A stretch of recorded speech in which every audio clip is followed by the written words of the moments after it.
Today, Howard laid out a lot of new evidence, as you just heard, in this investigation. He explained how that evidence drove the decision to charge both officers.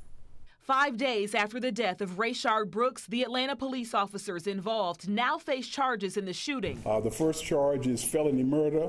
One of 11 counts for former officer Garrett Rolfe. Prosecutors showed evidence that Rolfe even kicked Brooks after he was shot. During the 2 minutes and 12 seconds that Officer Rolfe actually kicked Mr. Brooks while he laid on the ground, while he was there fighting for his life. I think you've had too much to drink to be driving. The initial face-to-face encounter between Rolfe and Brooks appeared to be routine last Friday night outside Wendy's in Southeast Atlanta.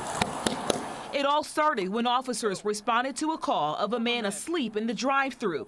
Investigators say Brooks failed a sobriety test. Police dash cam and body cam video show Rolfe and his partner, Officer Devin Brosnan, trying to arrest Brooks.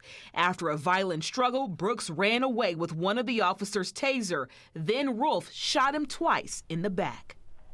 Howard says the other officer, Devin Brosnan, faces 3 charges, including aggravated assault for standing on Brooks' shoulder after he was shot. Now, Ron, Howard said Brosnan agreed to testify against his former partner. You know, that's what he said. However, today I spoke with one of Brosnan's lawyers, and she says that's just not true.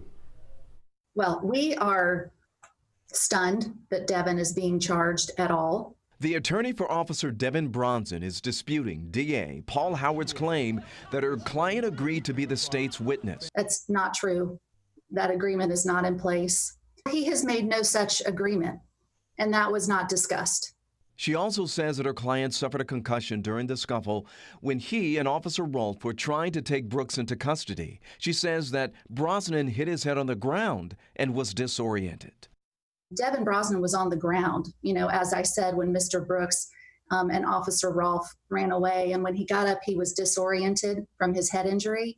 So it really took him, time to process what was going on and what had happened. You can see on the video that he kind of starts to duck behind one of the cars when shots are fired.